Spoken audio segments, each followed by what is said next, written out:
have a great plan in place. I just don't think a commission in Atlanta should be overruling the local school board. If a local school board is terrible, and I would suggest Clayton County School Board was terrible, then I think the voters should vote in a new school board. In the case of Clayton County, I'm not sure the new school board is the exact school board that I would have picked if I could have voted, but those folks were elected and we have to give them a chance. The other way that this legislature is moving away from its own responsibility, or the idea that we can fix public schools, is the voucher train. And that is being driven by Eric Johnson, who is the state senator from Savannah.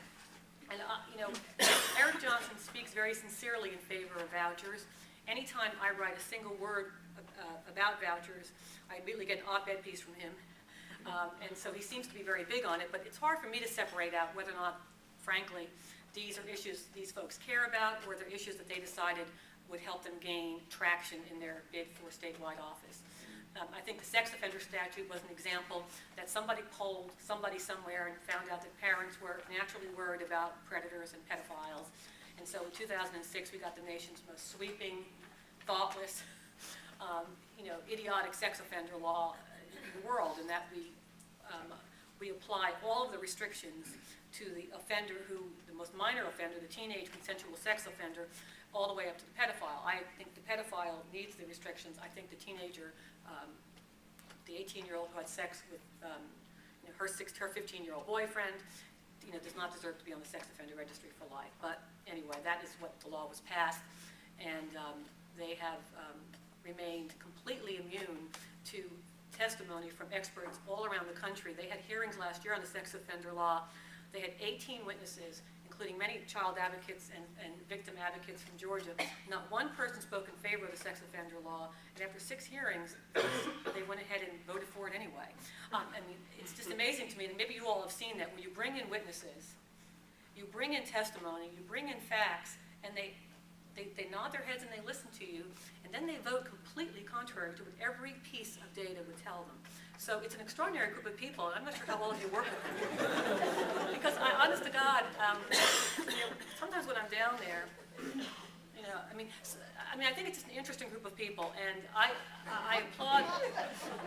I see many lobbyists here who have worked with these folks, and I'm looking at Linda because I'm thinking about some of the bizarre hearings I used to go to on smoking, where it was sort of that people would argue, well, it's sort of a God-given right to smoke. If you don't want to be in the restaurant or bar, you should go somewhere else. The idea that waiters and waitresses, should be subjected to smoke. It was that their argument would be, well, they could make this decision, and I can't imagine any other sort of known, cancer-causing agent where you would, essentially say workers are entitled to choose to be exposed to that. But in fact, you hear that kind of rhetoric at the Capitol a lot, and I try to cut through it when I write editorials, and I've started doing a better job of naming names. I used to sort of write these general editorials, but now I particularly find this in writing about guns. That's another one of my issues. My losing issues in terms of these issues are so polarizing that I'm not sure I'll ever make any movement on either side. Are guns is one of the issues, and abortion is the other issue. When I write about those two issues, and the paper's position on guns is that we simply need some common sense restrictions on guns in Georgia. And in fact, we're going the opposite direction right now to some of the nuttiest laws in the country. And our position on abortion is that it should be rare but legal. And I know that people disagree with that. It's hard to get movement on those issues, but when I write about them, the extreme positions on them is quite interesting to me, particularly on the gun issue, which I don't know if any of you remember David Scott, but I compared him to the star of the movie Castaway, because he was on that island for 6 years trying to get the law passed here, in which you would be able to hold a parent responsible if they left a gun on the coffee table and their 4-year-old picked it up and shot a friend. And he went to the U.S. Congress without ever getting that law passed. And it was just an example of some of the extremeness of our legislature. I wish I could report that I see moderation down there now, but I don't. I see people sort of hardening into their positions because, again, that they believe these positions appeal to their base. And there's so many key people running for statewide office, or at least they say they're running for statewide office. When it all filters out, I don't know who will be left standing. But I think that these extreme positions, they get even more entrenched because they believe that, you know, their voters in rural Georgia, somehow there's these mystical voters in rural Georgia who only care about guns and vouchers. I'm not sure if that's true. But anyway, these folks get very, these folks hold on to these positions because they believe that it's really important for re-election. And that's just hard to combat. You know, I think that one issue that I'm always noticed about children's issues, and I see in this room too, is that it's almost entirely represented by women. And in the legislature, that's also true.